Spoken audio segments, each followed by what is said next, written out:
Lumalaki na ba ang tiyan mo? Nahihirapan ka na magpaliit ng tiyan dahil hindi mo alam ang mga workout na gagawin mo. So, meron akong workout na ipapakita sa inyo. Gayahin nyo lang to. Napakadali lang nito. Syempre, ang first workout natin ay lying leg raise. 10 to 15 repetitions, 4 na ulit nyo tong gagawin. Make sure na proper form ang gagawin nyo. Kung kaya nyo idiretso yung tuhod nyo, syempre, mas maganda. Pero kung hindi naman, okay lang na ganyan. Medyo nakabend. So, pahinga ng 5 segundo.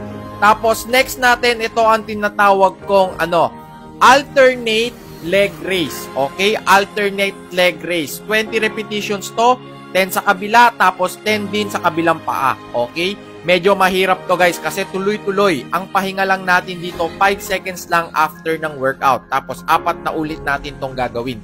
Pero mapapangako ko sa inyo, lahat ng sakit, okay? Lahat ng sakit na mararamdaman nyo ay talagang worth it. Okay, so ang next natin, ang tawag ko dito ay scissor. Parang may ginugupit ka, pero wala. Sobrang grabe. Tignan nyo yung mukha ko dito. Nahihirapan ako. Pero kahit na nahihirapan ako, di ba, syempre, ang gwapo-gwapo ko pa rin talaga. So, yun ang second workout natin. 10 reps lang yun. Ay, third pala yun. Okay, ang next workout natin ay bicycle. Bicycle. 10 repetitions. Bali, 20 yan. 10-10. Okay, bicycles. Make sure na proper form. Then, after nyan, guys, hindi pa nagtatapos dyan ng workout, i-reverse natin yan. Medyo masakit yan, guys, ha. Tignan nyo yung mukha ko dito. Sobrang nahihirapan ako. Pero, syempre, lahat ng sakit, lahat ng pagod na ibubuhos natin dito sa workout na to ay talagang sulit na sulit. Lalong-lalo na kapag galing ka sa outing na parami ka ng kain, pwede mong gawin to. Araw-araw pagkagising mo. Okay? Para, syempre, lumiit ang tiyan mo. Lalo na may pinaghahandaan ka, ang ganda na itong workout na to. So, ito na ang ating next workout. Ito, take your time dito, ha.